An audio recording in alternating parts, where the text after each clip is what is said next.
Okay, let's start again. Good, good morning, my friends.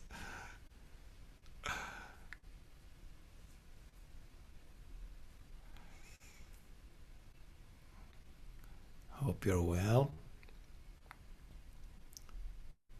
Hope your mind is not treating you too badly.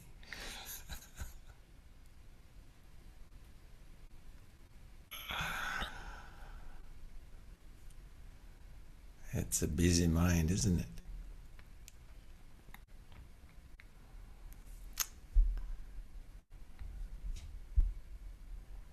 Yeah, oftentimes it is.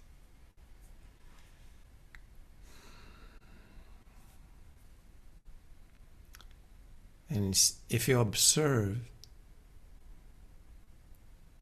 the mind wants to usually find things that are either exciting or bothering you. It's like um, either something that, oh, I feel excited about that thing that is going to happen, or something that, oh God, I feel so anxious and so sad about something that happened or that could happen. You wonder why there is no middle way in the mind. Yeah? Did you notice? It's rare that the mind is neutral if you really observe it.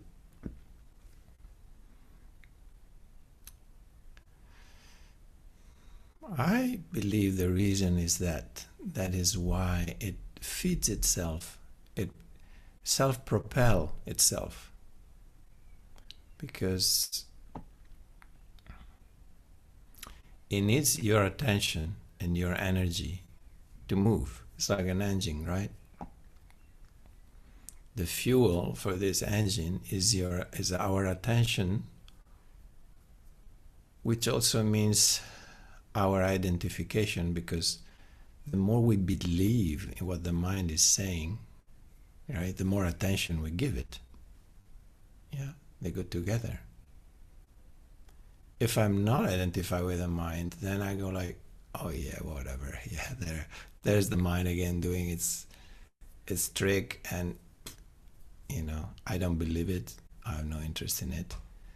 Soon enough, it stops. But if I believe what it says,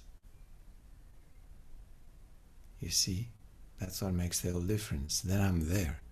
My attention stays there, and I keep feeding it, and it keeps going.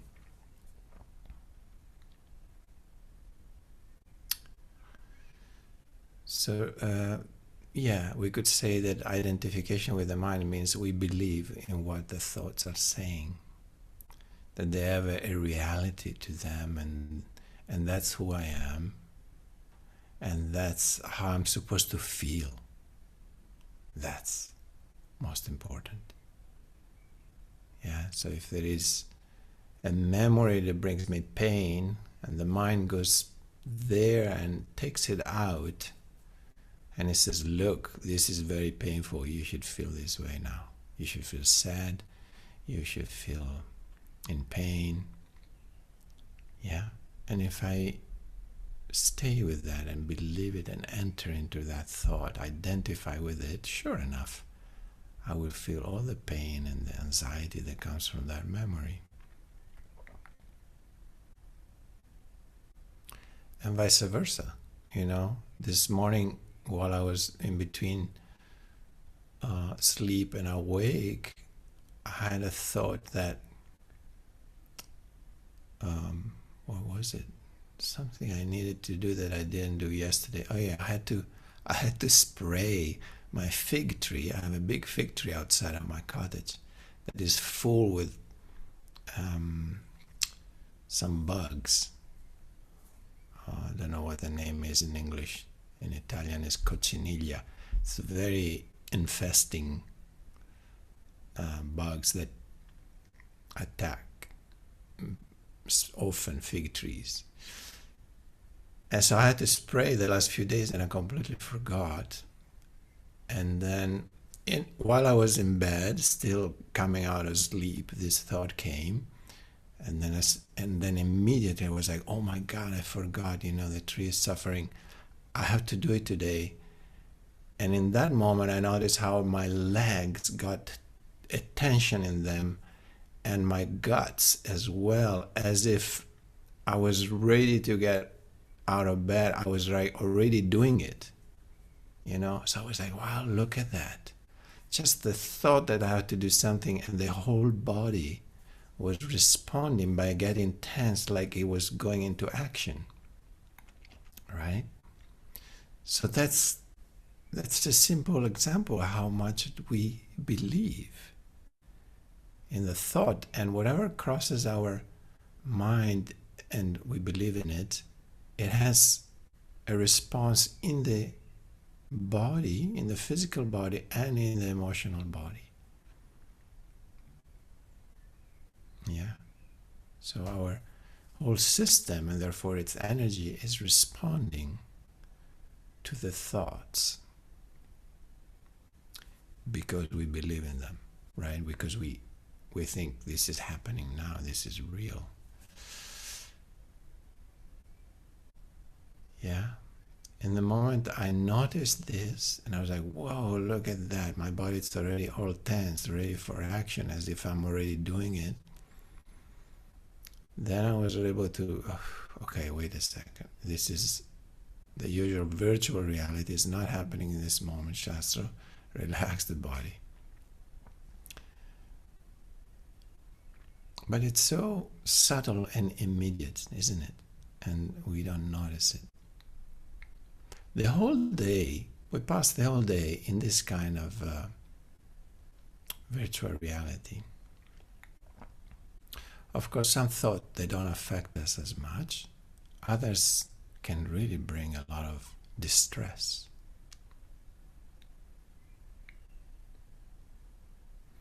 But when we look around, and I was like, oh, wait a second, I'm in bed still, for example.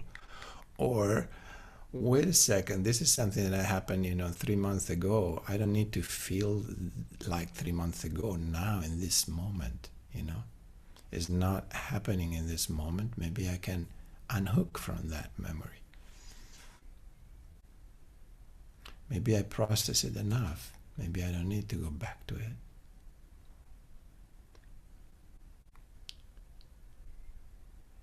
Because that also happens. Eckhart Tolle calls it the pain body. There is a pain body in us that wants to be fed with pain, or with anxiety, or with stress. There's something that loves it, that feeds on that. He calls it pain body. I think it's a good word.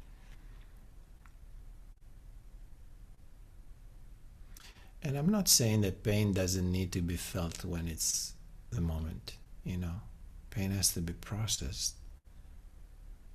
No doubt. Has to be felt. But I'm talking about what the mind creates to make us feel in a constant turmoil, which is different.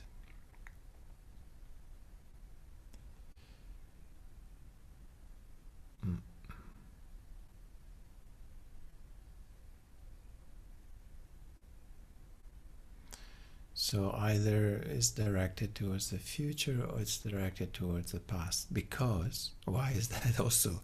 Because in the present, most of the time, there is no problem. If you stay really in the present, there is no problem as such. You might encounter a situation that needs a response from you. But it's not a problem, because you respond, and it goes one way or another. You respond accordingly. It's not a problem. But when we move between past and future, we create a lot of problems through the mind. things that need to be done, things that need to be solved, things that were a problem and we still feel it, things that might be a problem, then we get all anxious. Problem, this word, you should erase it from the dictionary. Maybe problems do not exist as such. They exist only in the mind.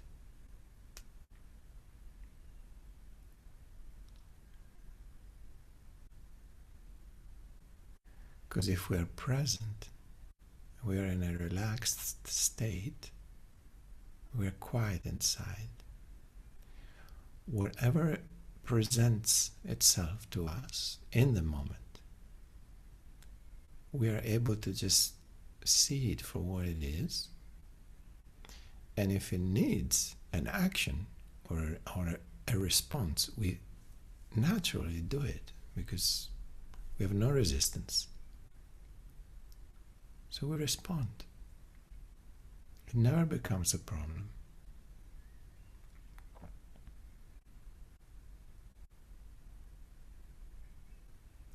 If somebody starts bombing outside of my house, it might be I feel bombs falling 1 kilometer away, or let's say 10 kilometers away, and I'm there sitting and meditating and like, oh, wow, that sounds like bombs. People are actually living in those situations as we speak as well. And then I feel the bombs getting closer. Then they're like 5 kilometers away. And then they are 1 kilometer away. And I'm sitting there, and what am I going to do then? And when they're getting closer, I said, no, I stop sitting, I get up and get out of here. Because soon they're going to bomb this house, right? It's obvious they're coming in this direction. It's not a problem, right? But it needs a response, or I'll be bombed inside the house. I take care of myself. Simple, no? This is an extreme example, but if we are present,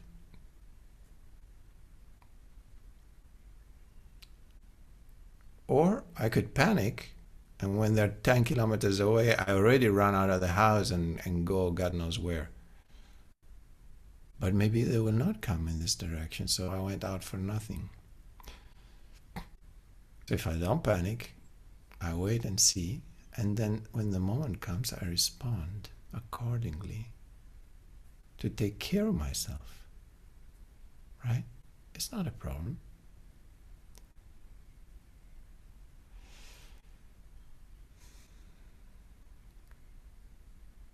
So the more relaxed and present we are in the moment, the more we're able to take care of ourselves and take care of things as they present themselves.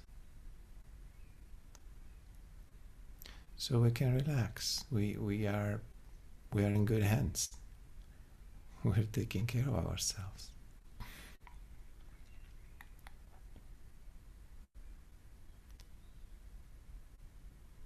We are our best friend. Yeah, don't forget that. So we'll take care of ourselves, one way or another. It's not a problem. So the mind doesn't need to be so active, trying to figure it all out, because we will be able to respond accordingly every single moment.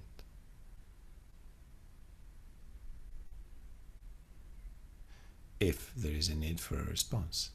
If there is no need for a response, we'll be able to just be quiet and relaxed and present, enjoying the present moment. So this, excuse me, I have to close this. Yeah, this overactivity of the thinking mind is unnecessary. Yeah. we'll see that. If we observe, we see that. It's overactive.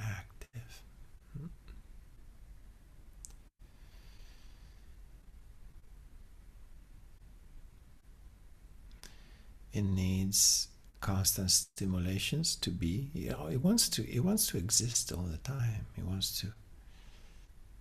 It went out of balance.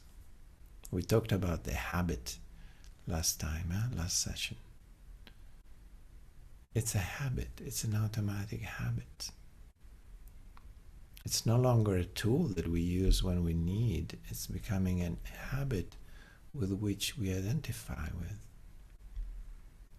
which is filling the space with this virtual reality, so we're not able to perceive what is real anymore because the cup is full. We cannot pour tea in the cup. The existence cannot pour its juice in us because the cup is already full with mind. So in order for existence to penetrate, to flood us, we need to empty. We need to create space. It's very simple. The more thoughts, the less life is in us. So we can spend the whole life thinking, and then we'll be on our deathbed and go like, fuck, man. What happened to life? I didn't live it. I was just thinking about it. Yeah. You know how many people die like that?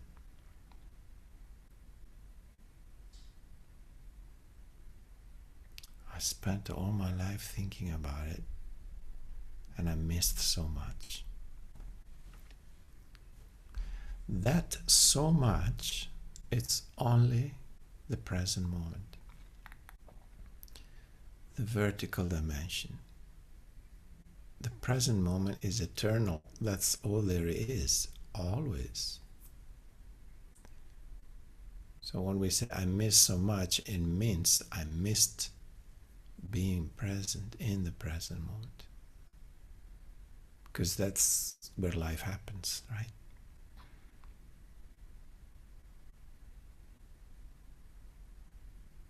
So could it be that simple? Could it be? We just need to be present in the moment, in the now. Yeah, it is simple, but it's also very difficult because of this habit of thinking. And every habit, the deeper the habit, the more hard it is to uproot it. It takes discipline. And above all, it takes a lot of sincerity, because we kind of fool ourselves. I do that sometimes. I notice it. It's like, oh, I'm a meditator. I'm all quiet and peaceful. And it's almost like I don't dare to see how present my mind is sometimes, because I have an image of myself that, well, I'm not supposed to think so much. Well, dude, you are thinking a lot. Doesn't matter what self-image you want to impose. You're cheating. You're fooling yourself. So sincerity is a very important quality for a seeker. We have to be ruthless in our sincerity towards what we see and being willing to see it.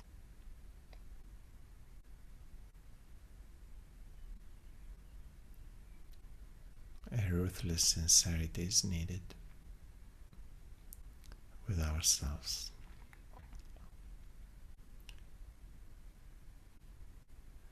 We have nothing to lose. Just our ego. Just who we think we are. It's the only thing we're gonna lose. It's no big deal. It's actually the only problem. Yeah, we found the problem.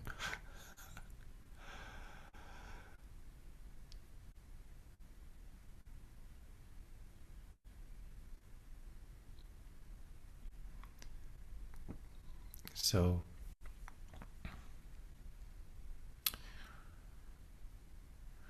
keep watching, keep watching with a lot of sincerity, and don't be afraid of what you see. There's nothing to be afraid of in there. Nothing. It's all Maya, as they say in India, you know. It's all an illusion anyway, so even if it seems like, ooh, scary, or it's a big problem, it's not. It's a mirage. It seems like a problem. It seems like a lot. Something to be scared of. The more sincere you become, the more simple you become too. You keep simplifying yourself, emptying.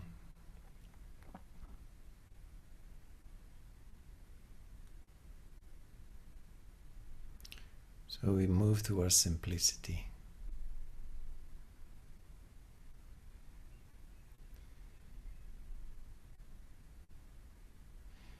Using the anchors, yeah, we have them anytime we need.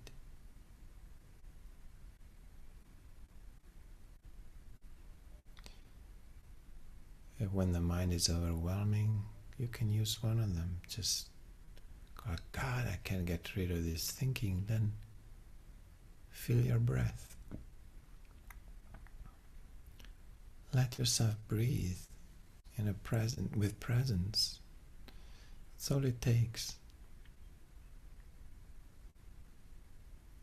This beautiful thing that happens by itself, and it is always with you in every moment of your life, 24/7. It's an anchor that is so deeply rooted in your being. It's really like a bridge, as we said, between form and formless.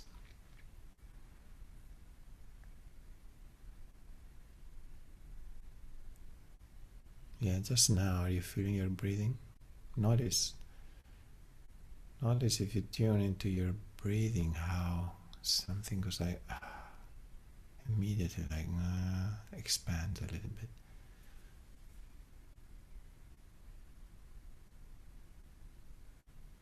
Just that, yeah. See, it doesn't take much. Just bringing presence to that, and already the quality changes. So why don't we do it more often? Oh, because we prefer thinking. That's the ruthless truth. It's like, oh, boring. Okay, it's always the same. In and out, and then what? Nothing happens.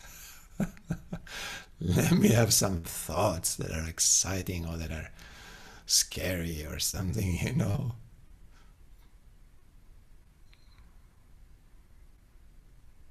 No.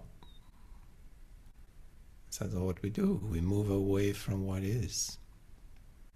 So come back.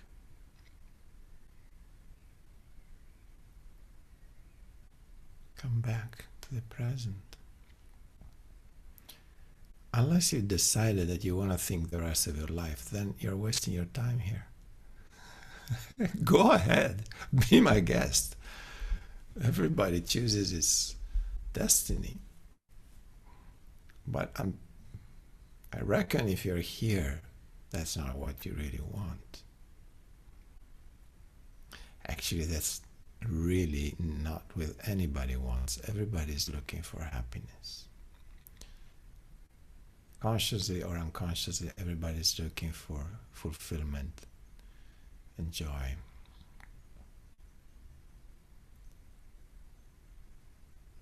Peacefulness in the heart. So let's use the tools we have. Let's use our awareness that we have, our understanding that by now we have,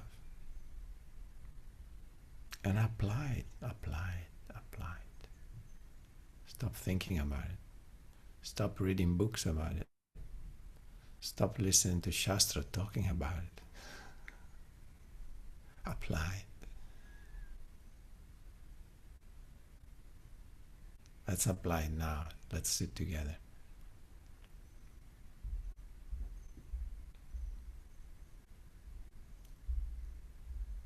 Practice. Our days should be a constant practice in awareness.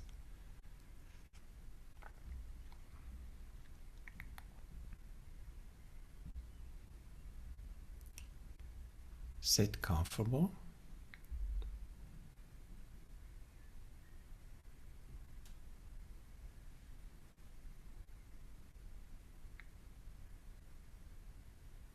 And let the eyes close when they're ready to be closed.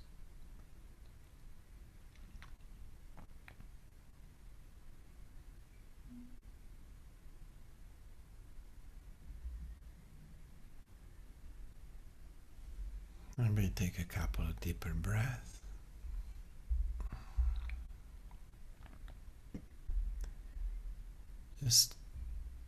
Just as saying to your body, we are here now.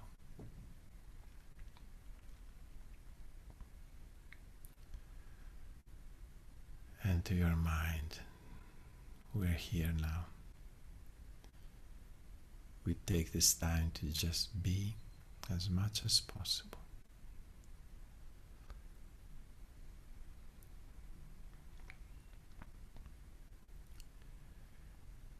Through our awareness, we send a message to the body that it can relax. We're not doing anything. We're not going anywhere. So we can just let go of any intention. Let all muscle relax. And as we relax, we feel like we are sinking a little bit towards the earth. Every time a little more. The more we relax, the more grounded we become in this place.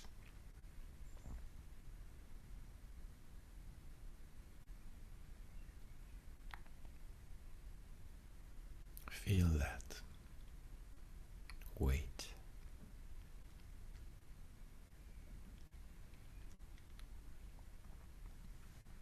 Let go into that weight.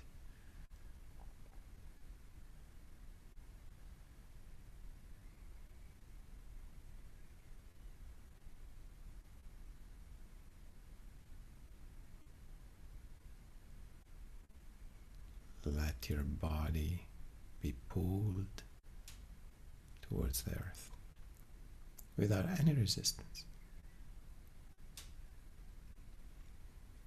without any effort. Just let go.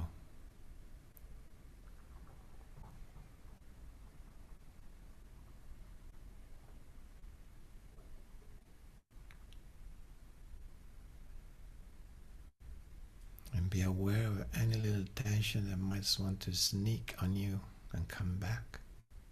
And you notice it. And you try to let it go again.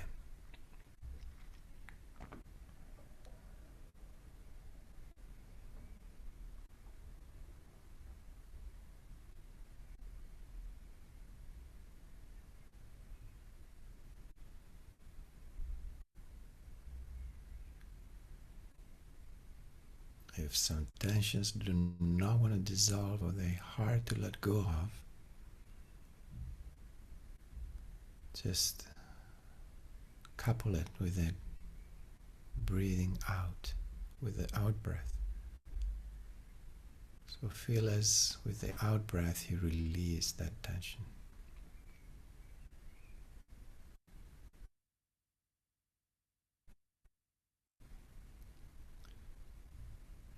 Feel with every out breath that you're letting go more into the earth.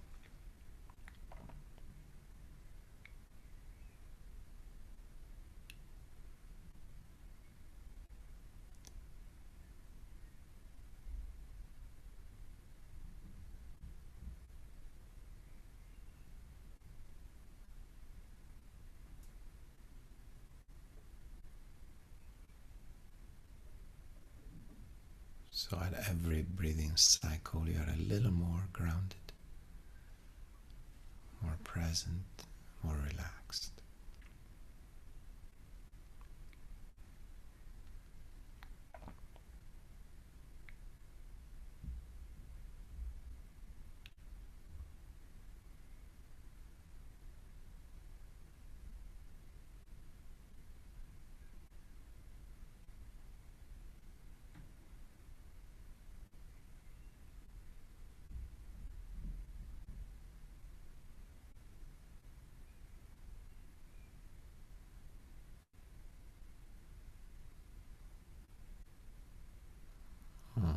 By now your body is feeling more relaxed.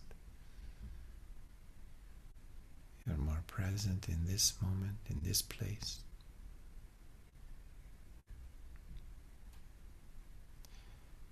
Bring your attention now to the top of the head and feel the uplifting pull or the uplifting connection with sky energy.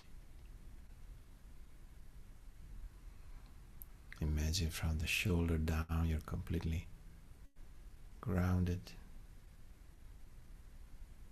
and your neck and head are just being sustained from above, pulled upwards a little bit.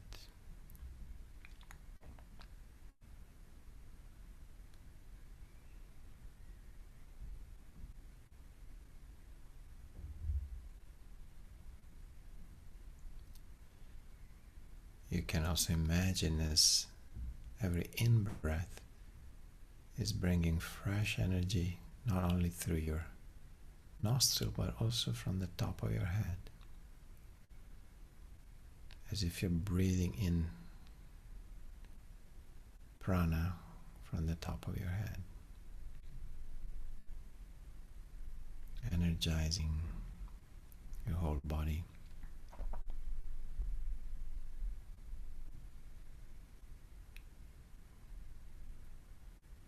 Going down from the top of the head through the neck to your spine and meeting earth energy that is also in the spine, coming from the sacrum up.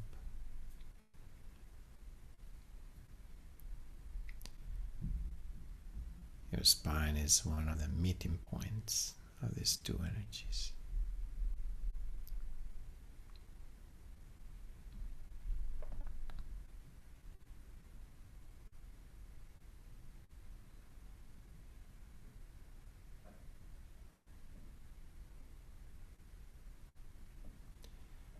Now you're present in the vertical dimension of the present moment.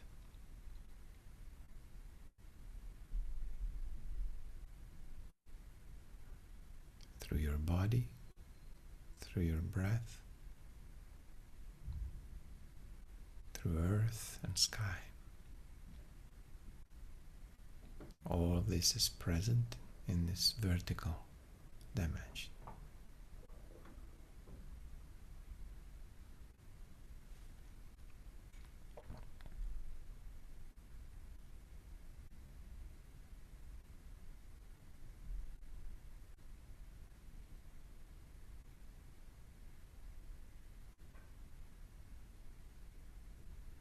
Rest in your presence, in these sensations.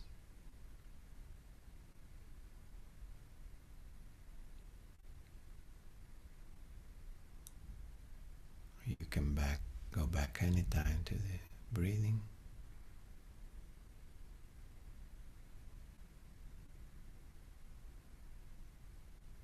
And anchor your attention to this vertical dimension that includes all these elements.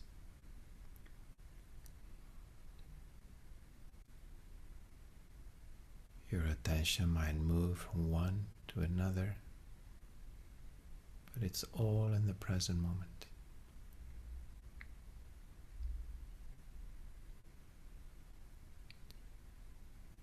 Let your attention choose what feels more comfortable, more relevant for you in this moment, and stay there. Let that be your anchor and stay with it.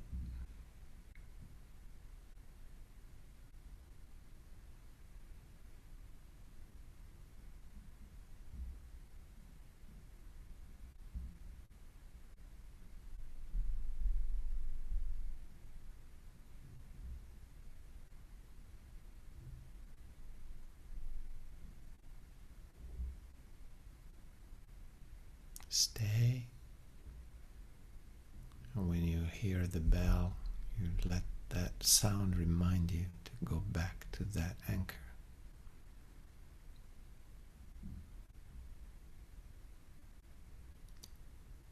Stay with it, don't move.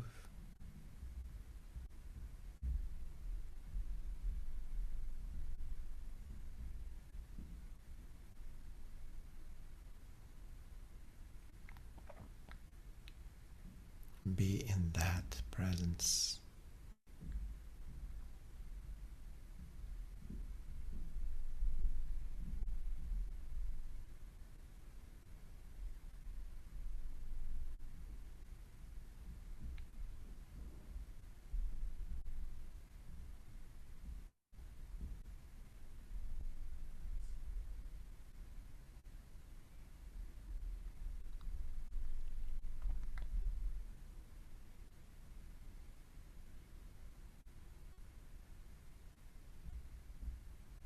And let it be a relaxed attention, a relaxed presence. There's no effort needed.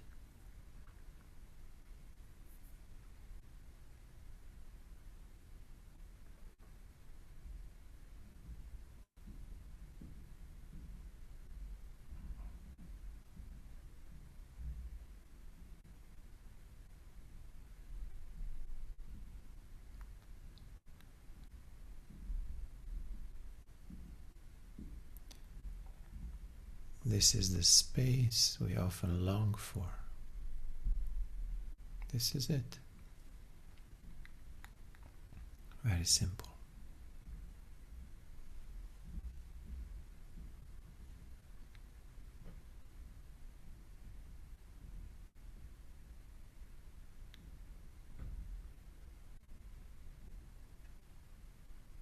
If you happen to see at a certain point a thought that wants to complicate everything, be aware of that and let it go.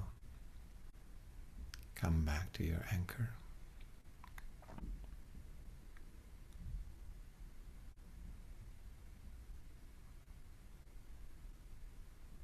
Be empty.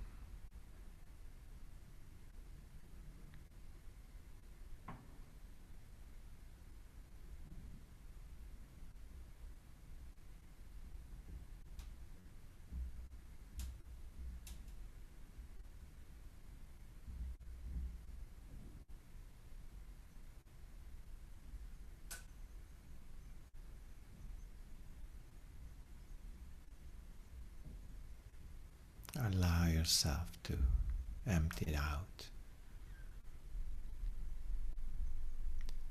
to be a vacuum filled with your presence, awareness, your breath,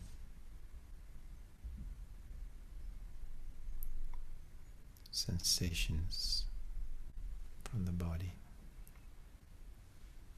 Nothing else.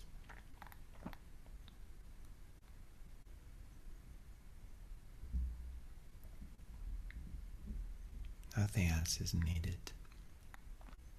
It's all here.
Good. Very nice. We open the space if anybody wants to share something. The space is open.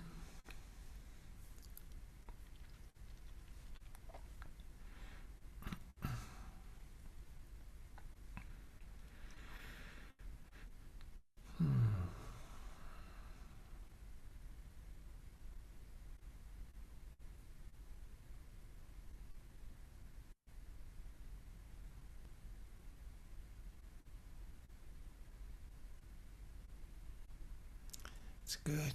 Silence is good. You don't have to share something, yeah? Don't get tense about it.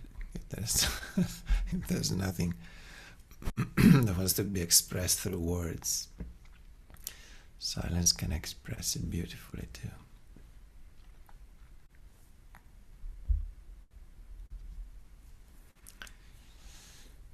I can share something more if you want. You want me to share something more?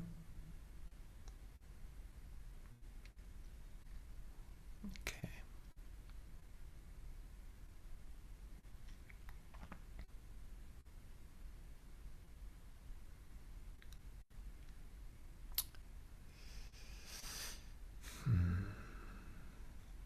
I was feeling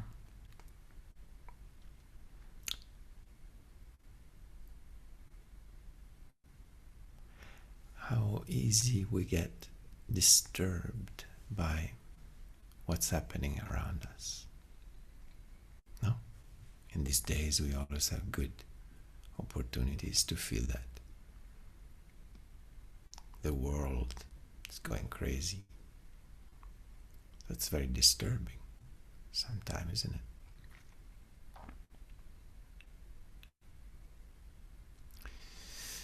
And I remember Osho telling me that the ego, the egoic self, exists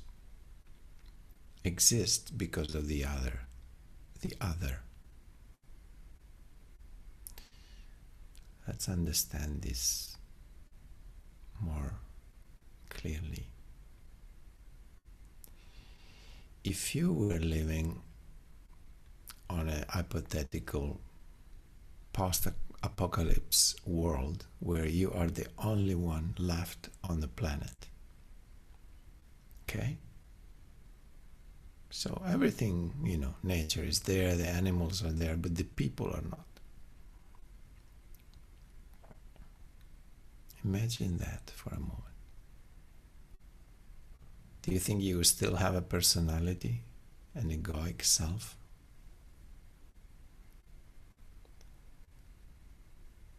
For what? No. There wouldn't be any reason for it to exist. As we were saying last Saturday, the mind is created by the society to function in the society. Now, when we say society, or we say world, or we say the other, is the same. Yeah. So when Osho was saying the ego exists in relation to the other, it also meant in the relation to the world, in relation to the society, which creates a big part of your mind is formed by the other. No? Parents, teachers, political leaders, religious leaders, gurus, books, whatever. No, it's all coming from outside. It's the other. It's the world.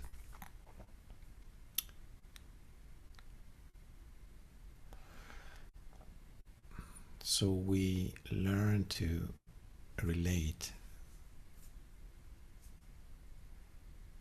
to this through this ego, and so the identification with the ego becomes also an identification with the other, with the world. Yeah, because that egoic self is formed. It's part of the matrix.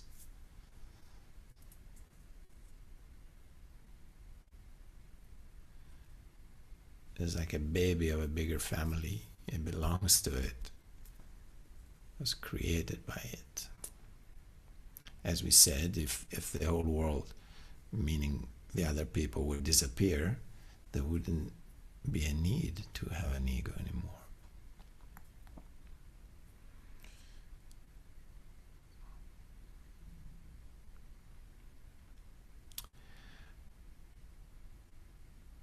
So whatever happens in the world, a part of us feels like it's happening to us too. But that part is our egoic self.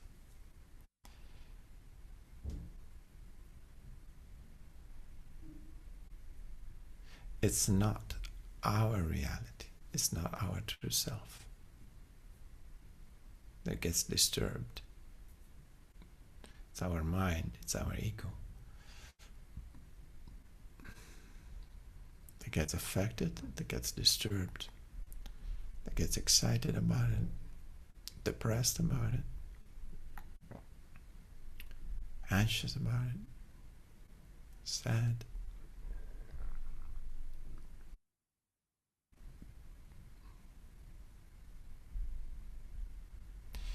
When the mystic in the East used to say, the world is Maya, which means illusion,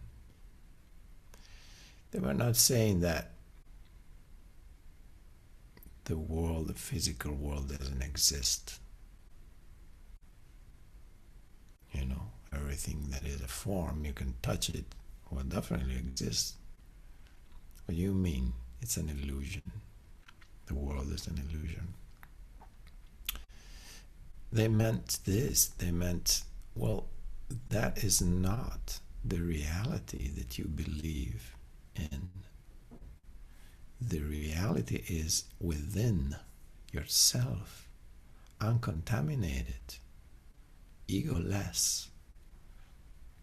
That consciousness, that pure consciousness, which is your essence, that is what is real. The rest, it's a projection, it's an identification that we take to be ourselves. So it's an illusion. Sometimes I call it a virtual reality.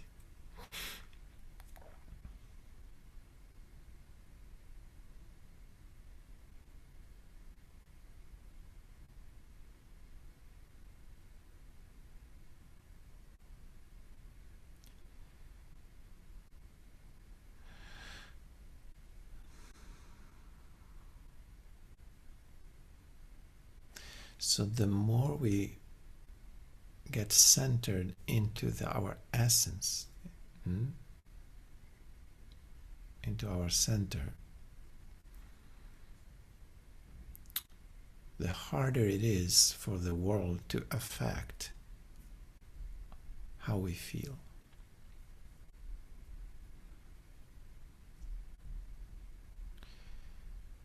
The more we center into that space, which is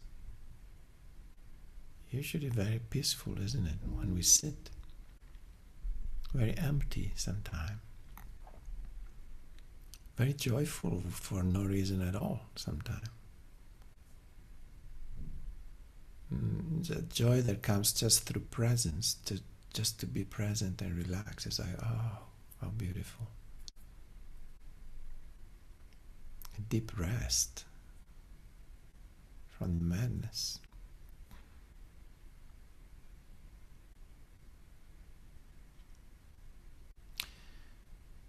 Then, when you're completely centered in that, nothing can disturb you. Then you live in your vertical dimension, which is real.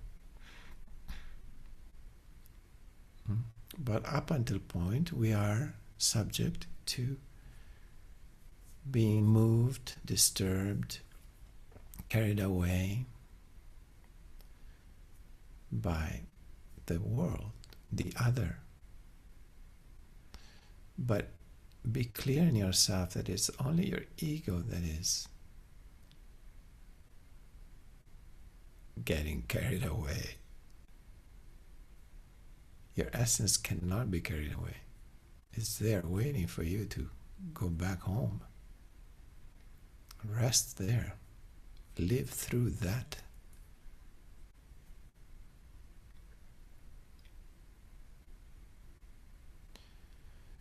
So we stop living through the world when we are able to remove that implant that is our egoic mind. It's treated like an implant, like a chip that has been put there. And it makes us believe that we are the world and everything that is happening around us, it's real. The periphery is who we are, and we get affected by it.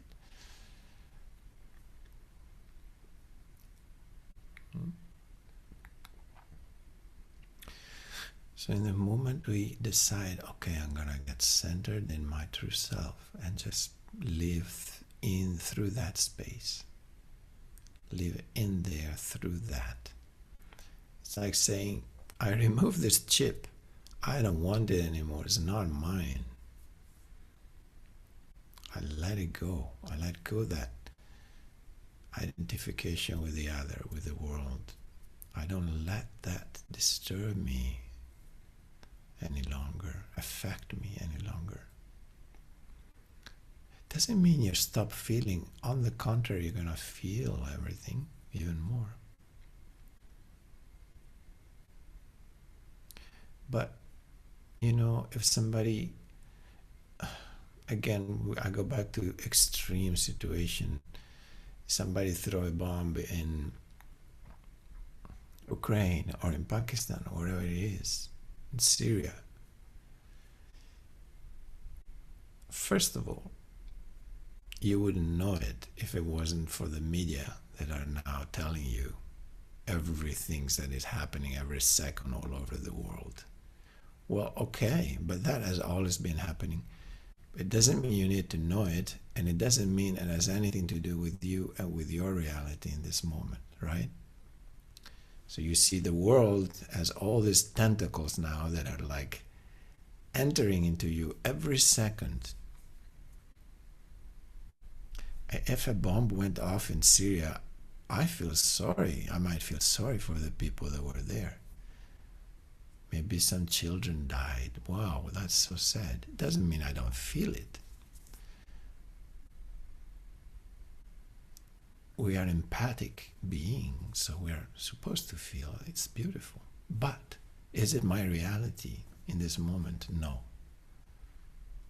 So if I didn't turn the TV on or read a paper or read something on the internet, I wouldn't know that it happened because it's not my reality. Somebody is dying of hunger in Africa.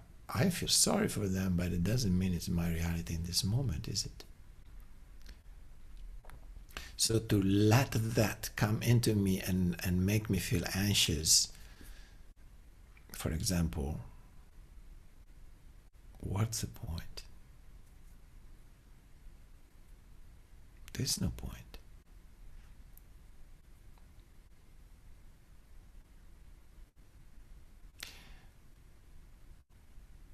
I might feel some sadness, that's okay. But still, I stay in my center. There's nothing I can do about some children die of starvation in Africa in this moment. There's nothing I can do about a bomb that fell in Syria. It already fell. But we let the world come in and create a lot of disturbance because somehow we're used to that. The mind likes that. It's useless. If you want to do something about it, buy yourself a ticket, go to Africa, work with somebody that is there helping people. Go to Syria and I don't know what you want to do. Put a helmet on and be a missionary or a journalist. No, there are people that are doing it as a job, but that's okay. It's beautiful, actually, that somebody goes and tell us what's really happening. But I'm just taking this example that are extreme to say how ready we are to let the world come in and disturbed and moved us, take us somewhere where we are not actually. Why? Why? What for? It's not going to help anybody. It's not going to solve anything. You see? So why do we do it?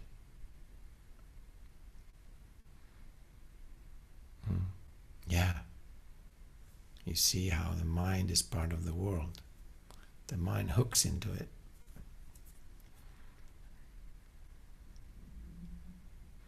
The chips is receiving the information. The transmitter, they're transmitting and we're receiving it.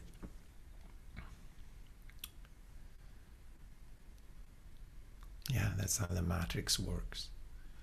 That's why last Saturday I was saying the matrix is our head. It's on our head. It's our mind.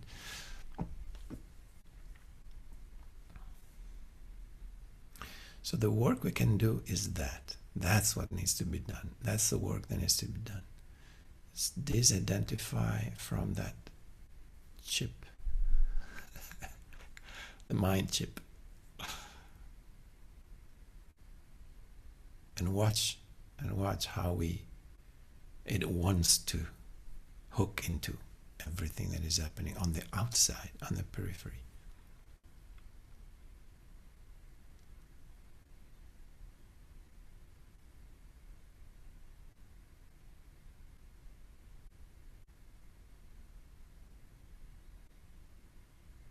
So the more chaotic the world is, the more disturbing the situation is on the outside, the more opportunities we have to watch that.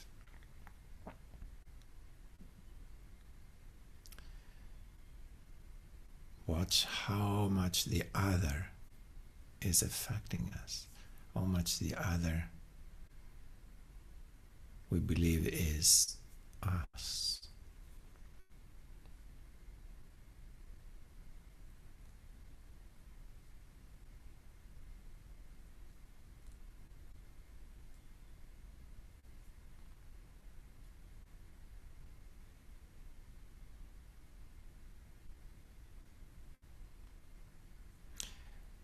We could almost say like we need to take a very selfish attitude. But it's not selfish in a way that you're closed down, that you're just not open.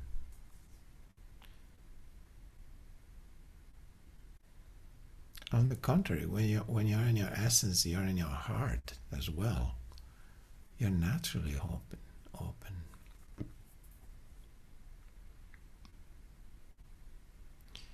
But selfish in a way that you center to your true self. Your center becomes your true self. That's selfishness. You see the world is what it is, and it has nothing to do with your true self. The world has always been what it is. It's been crazy and it's been beautiful. It has been a madhouse through the centuries, since ever. But am I that? Or am I something else that is much deeper, much more pure, much more connected to the divine matrix, to the divine source? Not the human matrix, the divine matrix. That's what is calling us. That's our work.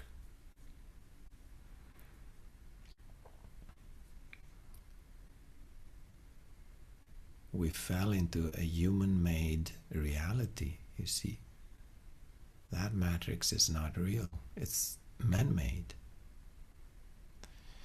And something is screaming in us because it wants to reconnect to the original matrix, which is divine. where we come from, what our true essence is.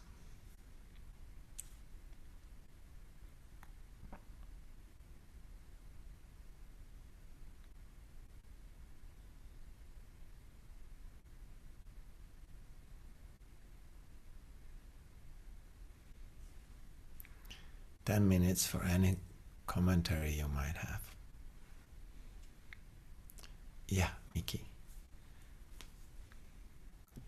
Hello, everyone. Hello. Shastro, first of all, I just want to thank you so much for the tender way you guide us.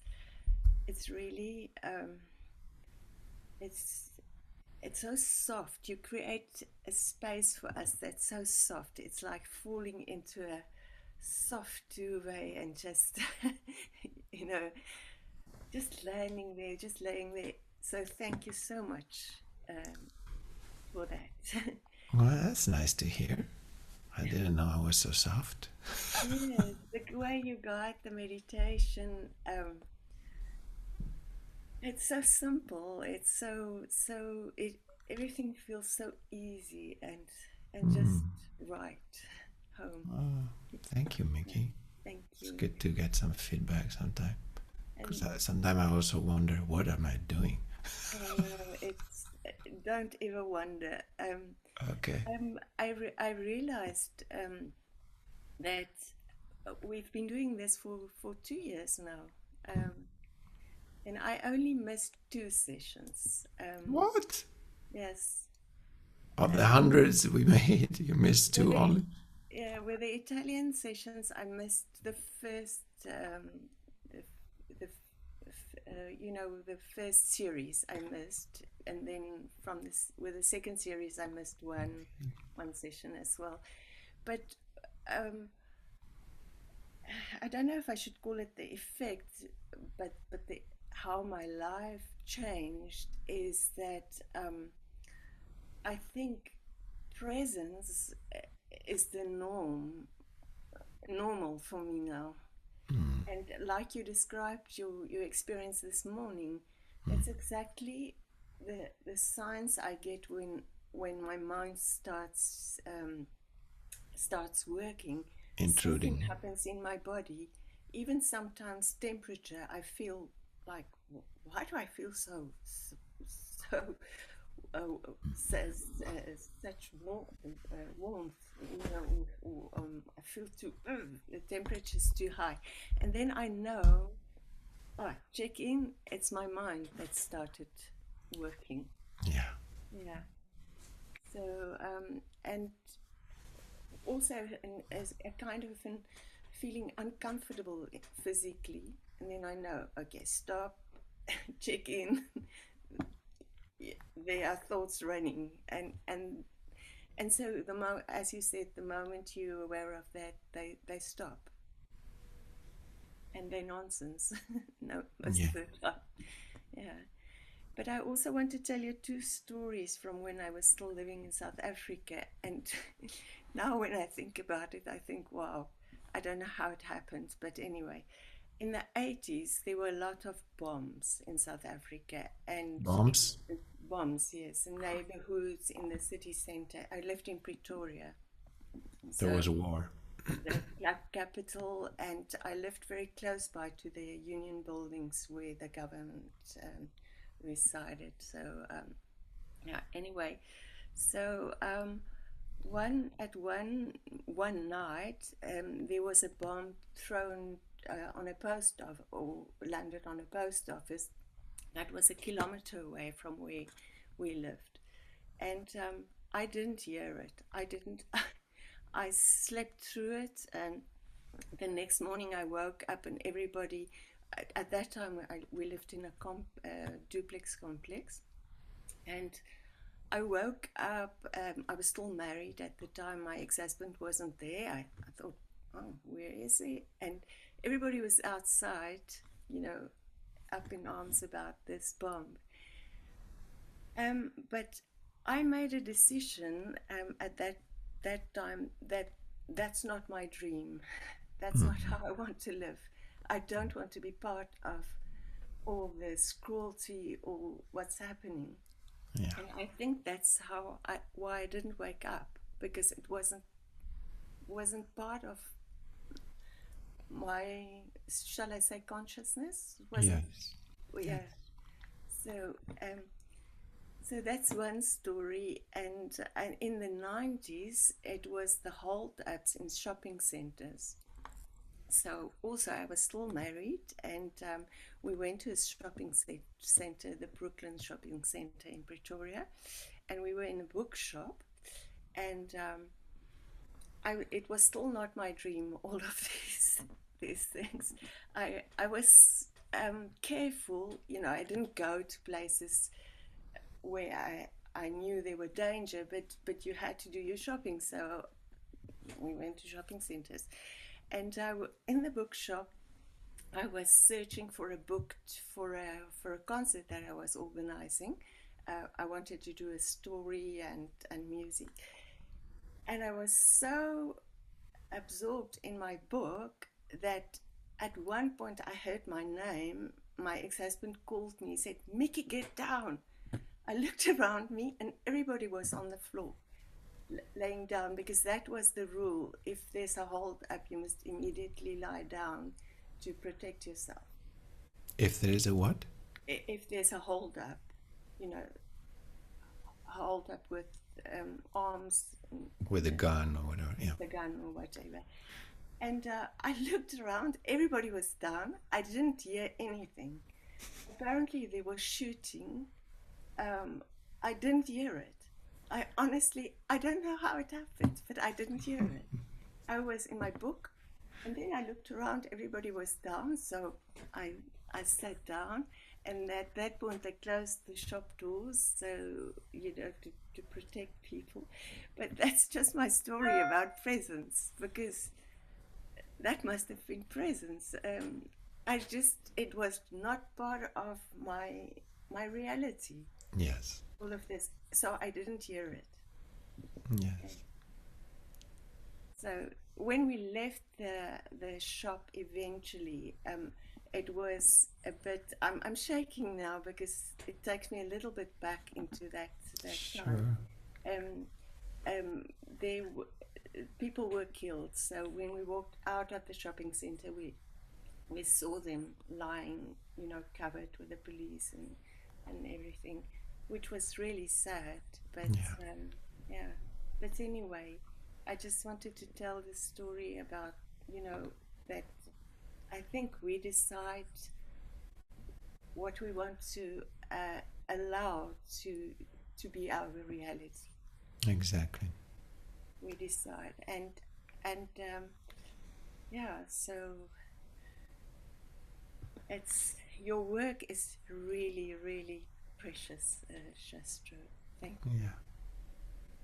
It helps us Yeah. so Well, much. welcome. Thank you for sharing that. It's really a decision, yes, as you said. How much do I let the world invade my inner world or not? It doesn't mean the outer world is not real. It has its own reality, but I'm not that. I'm not that. And so, if there is a dangerous situation on the outside, I might decide to move.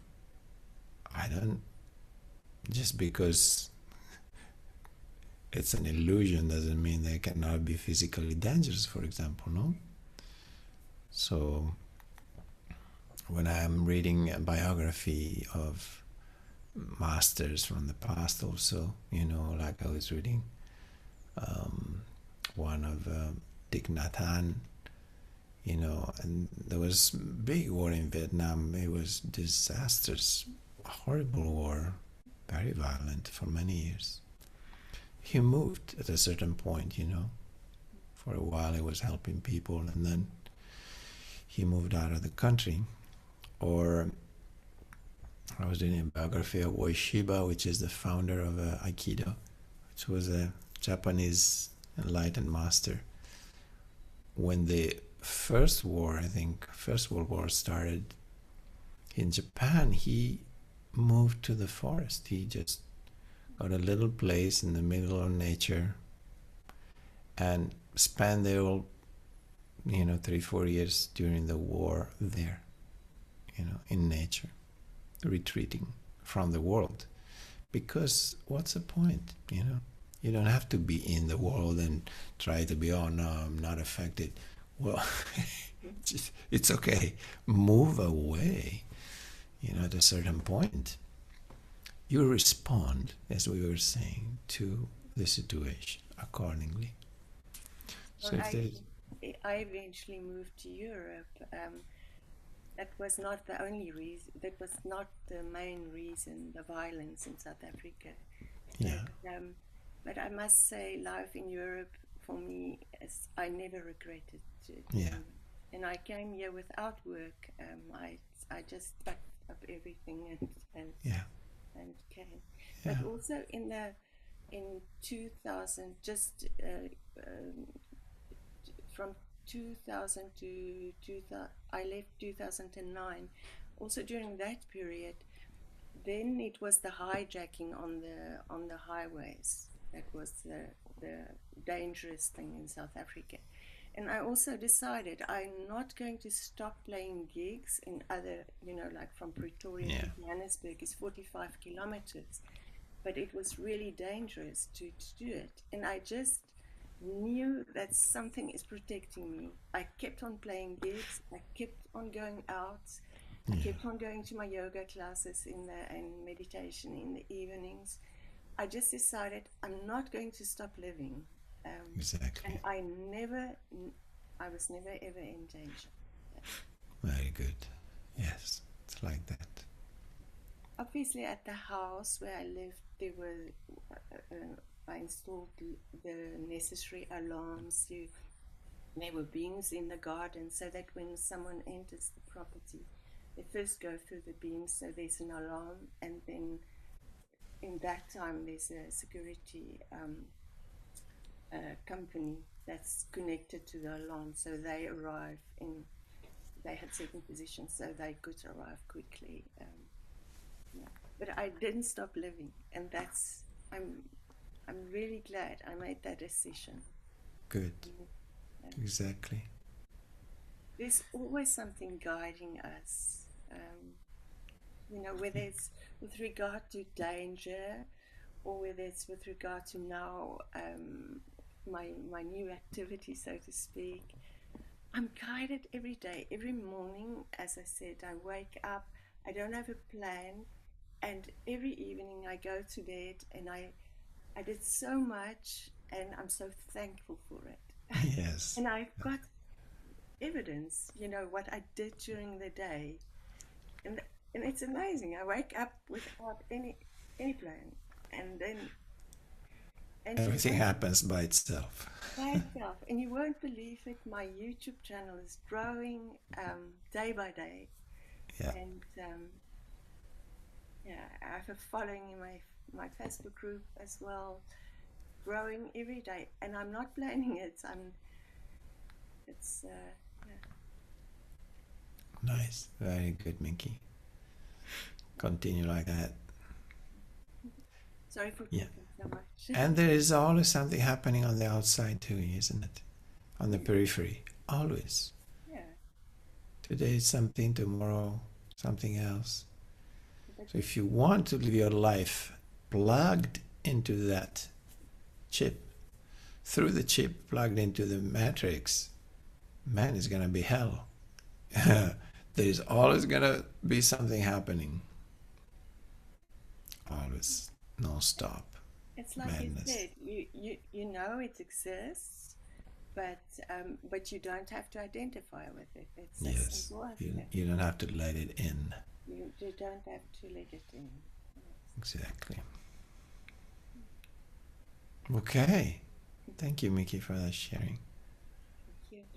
I think we can leave it on this beautiful note. Beautiful reminders, yeah, we give to ourselves. That's a beautiful thing, our coming together, because it gets quite deep, and that also happens by itself. Nobody plans what we are going to understand during this hour, 2 hour we're together, but a lot of understanding comes and arises just through our coming together. It's like existence creates this little pod of energy, and we all contribute to create understanding. It's beautiful.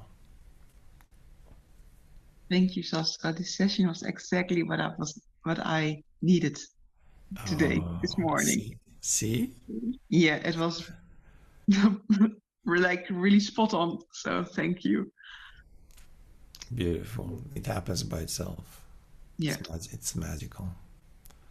Because we're all connected to the divine matrix. Beautiful. So I will not see you next week because I'm in a retreat, but most likely the week after I'll send you a link on Telegram. Great. Enjoy the retreat. Thank you. I will. Enjoy the retreat, Shastro. Hugs and kisses. Thank you for being here. Thank you.